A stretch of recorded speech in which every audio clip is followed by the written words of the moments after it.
Hello and welcome.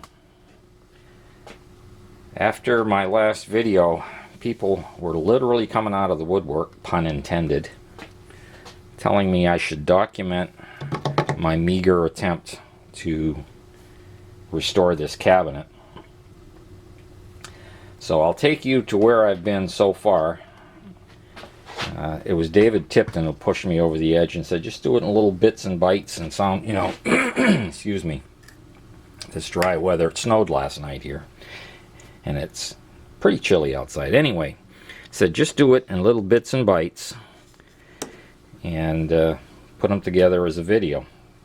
So what I've done so far is I've poured wood glue in here and let it set up on both ends just to stabilize those corners that I mentioned in the first video. And up here, what I've been doing here is stabilizing the back veneer to give myself as good a chance as possible to keep the cabinet intact while I'm doing the exterior veneer. And what I do, or what I've done here, is I'll show you down here. You can see the interior veneer is lifting in places, and I'd be in danger of taking the outside veneer off and having everything fall apart. I have a bunch of these needles and syringes. These are used in the semiconductor industry for applying adhesives and solder paste and well, oops, excuse me. Okay, that was just a friend from Thailand bringing me up to date. I've spent, for those of you who don't know, I spent at least now over half of my adult life in Asia and Southeast Asia. And my job carried me there a couple times to Europe, but mostly in Asia and Southeast Asia, including China. So when the trolls come out and tell me I don't know what I'm talking about, sorry guys, I do. I spent a lot of time there. And I have friends and contacts all over the place, so quit quoting Bible verses to me and go get a clue, please. Sorry, I had to do that rant. Okay, what I do here, these are hypodermics, not hypodermics, they're not sharp. There's no point on these whatsoever. And you can get these in any wire gauge you want. I don't know, I'd have to get out a chart to tell you what it is in millimeters, but basically anything from like 12 gauge to 20 gauge or 22 gauge even, you can get these little syringes. And what I'll do is take a little bit, I'll take a cup and I'll pour some wood glue in here, and let me get that done. Okay, is that in frame? Yeah, I've got a little bit of wood glue in that container. Get a paper towel ready here. And I take the needle off the end, let the wood glue run down to the edge. And these are infinitely reusable, by the way. When you're finished gluing, you just stick it in a container of water and pull the water up the needle and, agitate it back and forth a bunch of times and it'll clean right up. But with the needle off, it's very easy to draw the glue up into the syringe. And then I just wipe off the excess here. Stick the needle on, and I'm going to slide it underneath the veneer. Still in frame? Yep. And this is just to stabilize everything.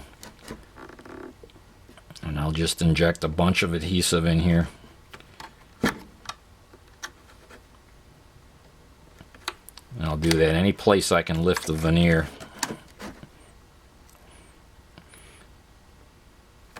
Because it's usually along these edges where it comes apart. And I'll show you the trick. If it comes loose in the middle, there's a way to fix that as well.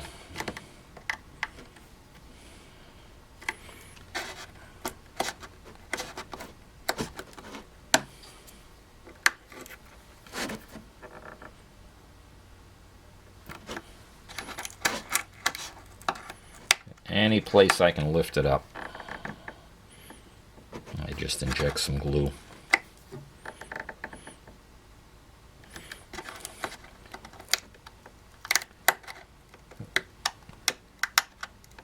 Come on, get in there.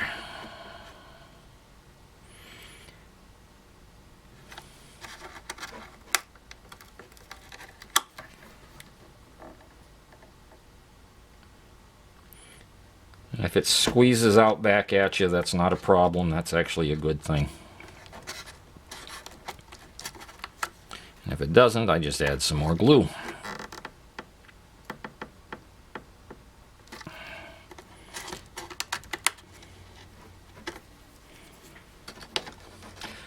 Okay, I don't want to bore you with the entire process. Then I take a block of wood, thick plywood, and this is subflooring stuff that's finished on one side. I'm not a carpenter, I forget the name of it. You guys out there know. I cover it with cling wrap. Some places it's called saran wrap. That way the glue that oozes up against my block here won't adhere. I'll be able to remove the clamps later, lift it off, and the saran wrap or cling wrap will merely peel right off. And then just clamp the daylights out of the thing. I can get my hand around the clamp. There we go. There's one. And I have regular woodworking clamps as well, but these are fine for this part of the process. They pull it down tight enough.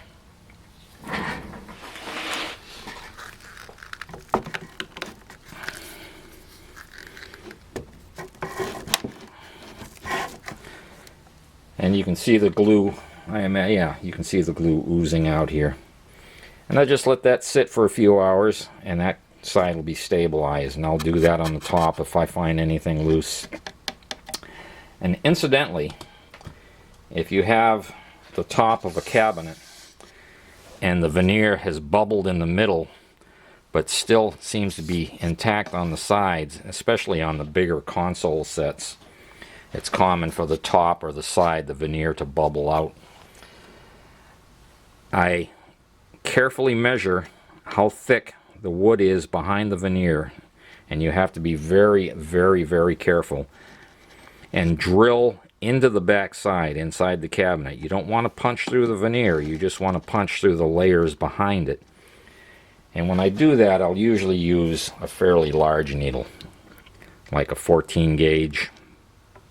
And I'll drill a series of holes on the back side and then just inject glue until, you know, when you push it in one hole, you see it coming out of another. You know you've got enough glue in there.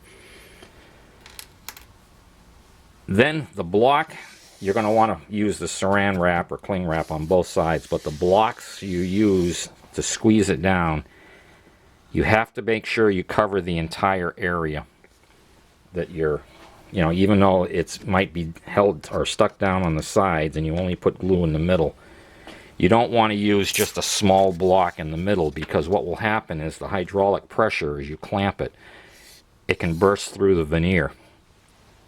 If you cover the whole thing, the hydraulic pressure will force the glue underneath the areas that even appear to be fairly intact.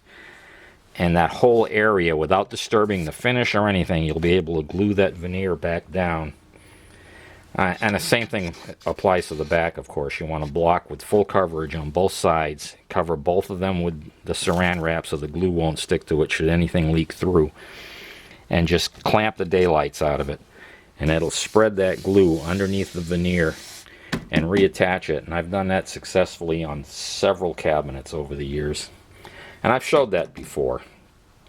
I've got a big RCA console upstairs that I did that to. The top and the sides bubbled up, but the finish wasn't bad. And I just drilled in the back side, injected my adhesive, took my blocks with my saran wrap and clamped it together, and preserved the finish and the veneer. That's, of course, assuming it's in good shape. Okay, I'm going to end this clip here, and we'll start on the next one when I've got something to show you. And I figured while the glue is drying that we injected, I've put a 1/4 inch, aka 6mm spacer there, as well as down here. and I have clamped the top and made it slightly convex in that direction, and sprayed down the inside with a spray bottle with a little bit of water, and what I'm hoping is this will swell up a little bit and it will take a set in the other direction. Not a big problem if it doesn't, because the radio measures 6.5 inches tall,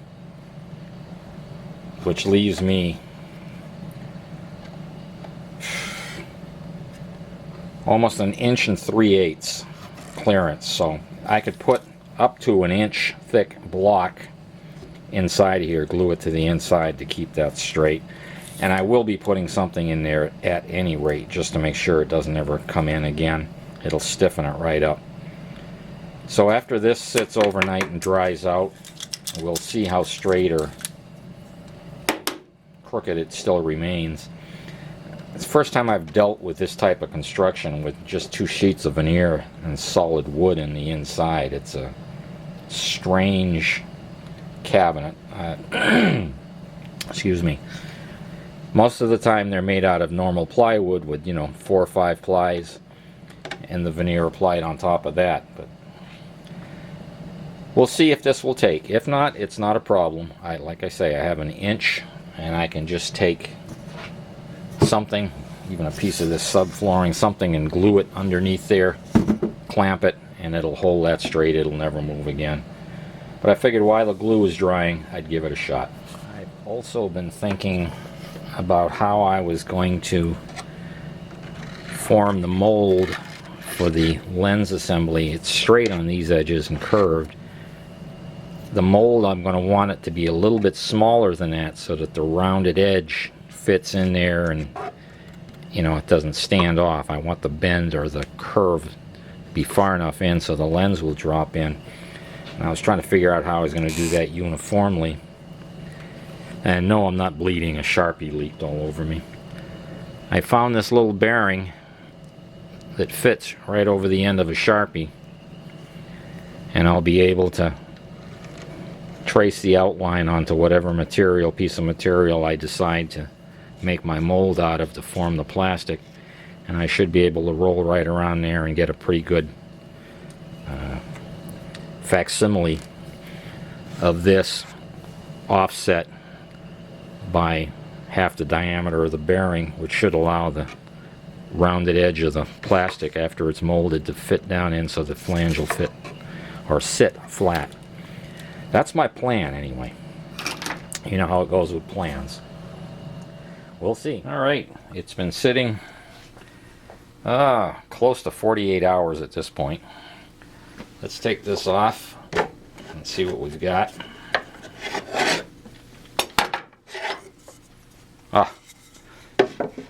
Almost perfect. Almost perfect. It's got a little bit of a swale here, but excuse me. Now I'll be able to glue a block or a piece of wood in here.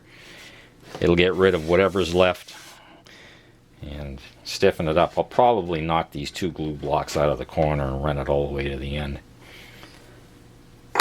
Let's see how we fared here.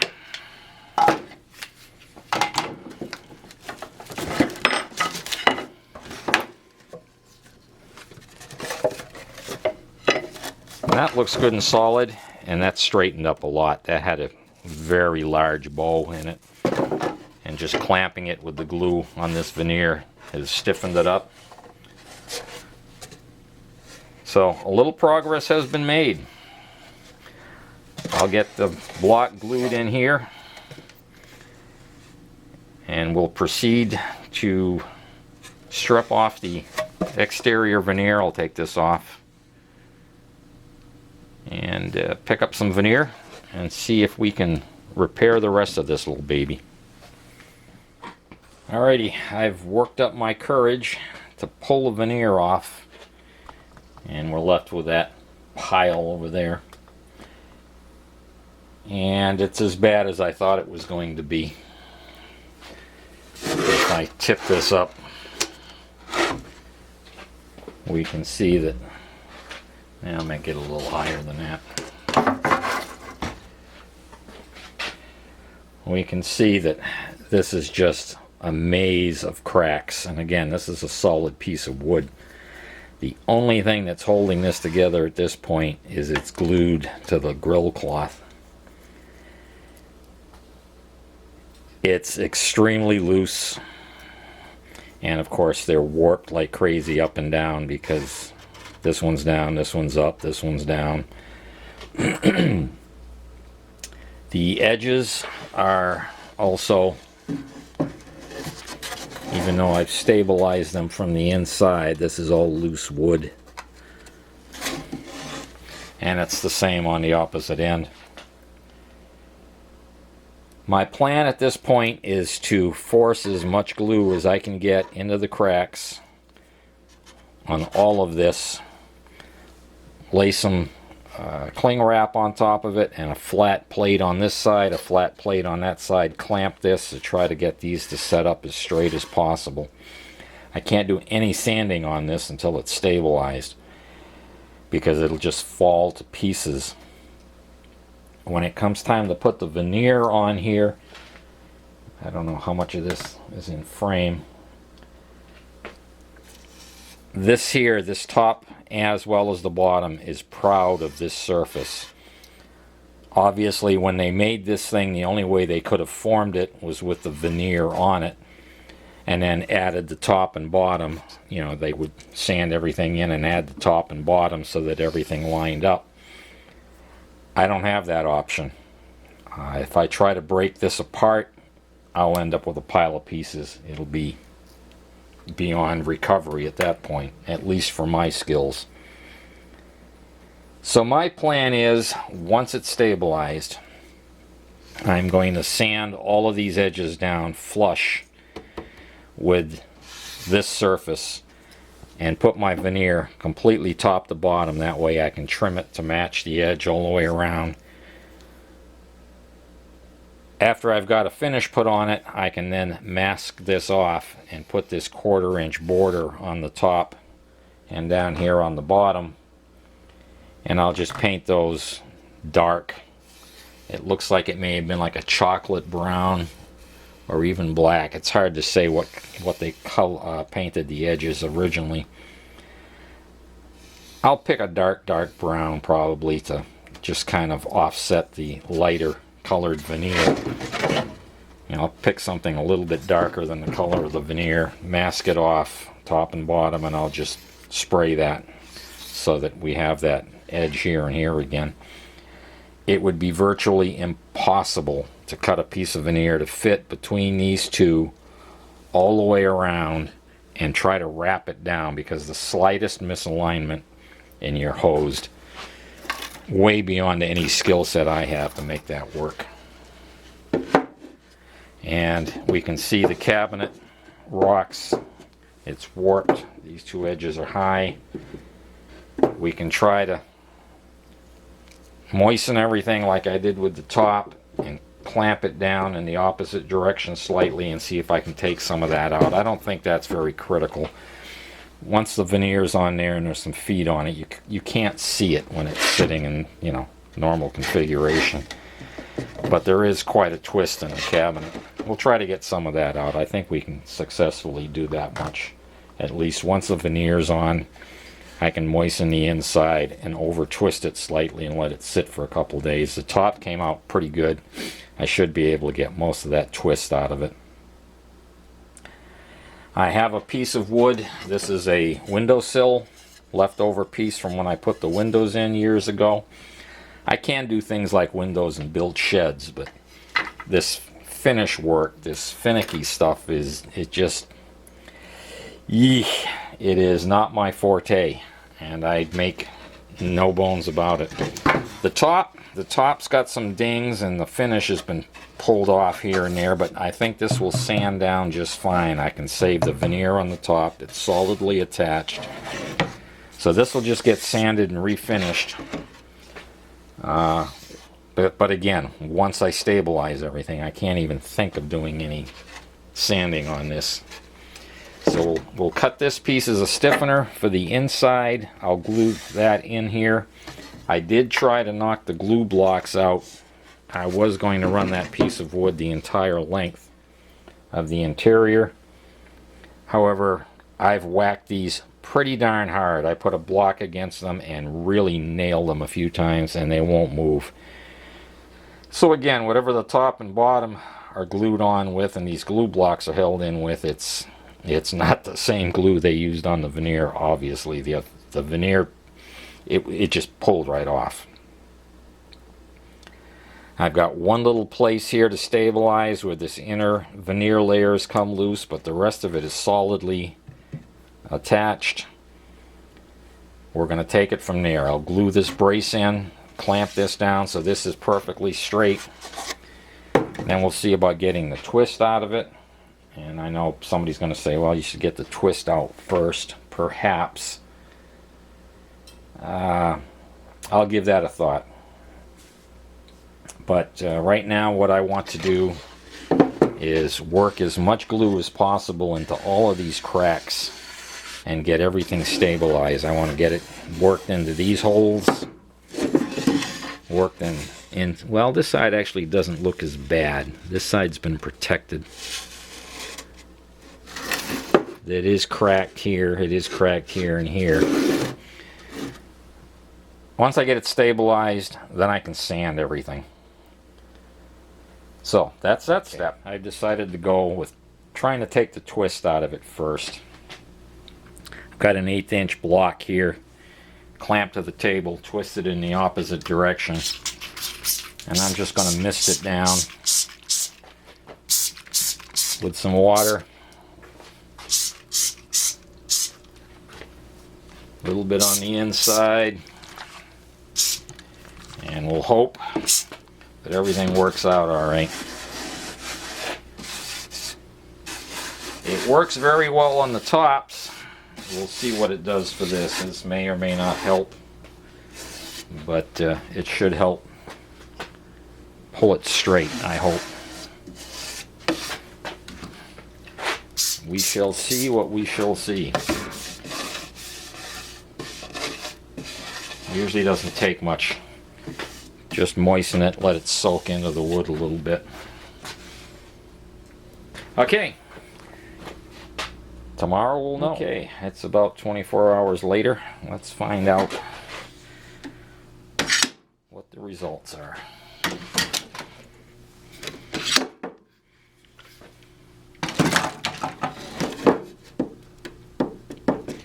No joy. It might be slightly better, but nah. That works pretty well for the flat panels, but it's not going to do the trick here. No big deal. It won't really be noticeable. I am going to install my brace in here. Looks like I got to trim that just a whisker. Yeah, I'll just sand the end of that a little bit. We're going to glue this in here so that the top won't warp again, and I'll probably fix this little piece of inside veneer first. We'll glue this in and then we'll proceed to reinforcing the inside so that I can start work here. I can't do much with that until I have something underneath to support it. So that's where we are at this point. Okay, we've got the stiffener in place with lots of glue and lots of clamps, and that's drying. The problem was the sides were so far bowed out that when I pulled the top straight, it fractured the internal veneer on the sidewall on both sides, and there's no veneer on the outside. There's nothing but this thin veneer here and that solid wood panel. My fear is when I release these clamps and this tries to come back out, it's going to split the main piece of wood. I did inject some glue using the syringes down in here so that this is all solidly glued back together when the clamps come off, but that's not going to do anything for the sides.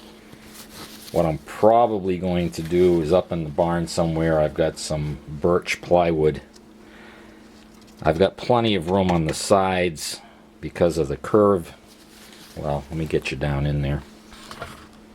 I hope this shows up with the lighting. Because of this inside curve here, the radio chassis doesn't come all the way to the side.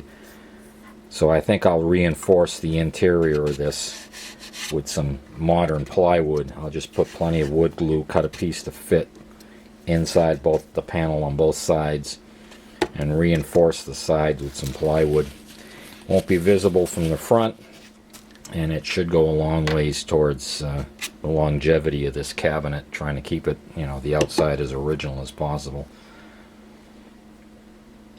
I had thought about maybe just recreating the whole thing, but I don't have the woodworking skills to do these radius cuts, so I'm going to go with what's there for now, and I'll reinforce it from the interior like I did on the top, only this will be a complete panel of plywood on the inside.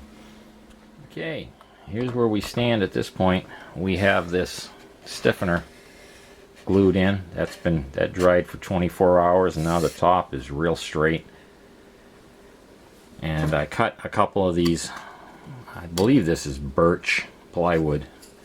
I have one fitted in here. I slathered wood glue all over the inside, set the wood plate down, and I've got a 1/2 inch thick aluminum plate and a 5/8 thick piece of subflooring just to give me two very straight surfaces. And I use this gigantic C-clamp here to put some serious pressure on there to flatten out that side panel and make sure the glue adheres well. I know it's a little bit thin. I would have liked to gone a little bit thicker, but the next thickness in plywood would have interfered with this, and I don't have a planer, or this is going to be good enough. That'll straighten that out. And what we have here is just a big pipe clamp. When I squeeze the bottom back together, this end wanted to buckle up, so I've got two flat plates up here. Actually, that's 3/8 inch Lexan backed up with a piece of half inch plywood, and I soaked that in again, and I'm going to let that stay clamped while the glue is drying on the bottom. These antique clamps are great. I got these from when my father passed.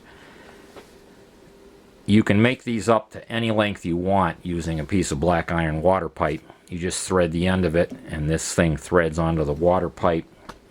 And down on the other end, there's this sliding clamp. You can't see it, but there's a latch that grabs a hold of the pipe. And you can make these any length you want. You want a 20-foot clamp, you buy a 20-foot length of black iron pipe, or you can thread the other end down here of the pipe. Well, I guess you can't see it from that angle. There we go. We can thread this end of the pipe, put a union on here, and extend it another 5 feet. Just put this clamp on the other piece of pipe. This one here. These I have used extensively. I'm constantly going out to the garage for these for some purpose or another, to pull something straight or to hold something while I work on it. They are just marvelous clamps. And we're going to wrap up part 1 with this, and it's got to be getting on close to half an hour. I am anxious to try out my little secret method for making the lens for the dial, but probably won't do that until after I get the veneer on. I'm going to keep that in my back pocket until I unveil it. I think you're going to find that I've got quite a trick up my sleeve here. At any rate, I'm the radio mechanic, and you can blame David Tipton for forcing me into this. Hi, David. We're working on it, my friend, and we're going to try to do you proud when all is said and done. Catch everyone later. Bye-bye.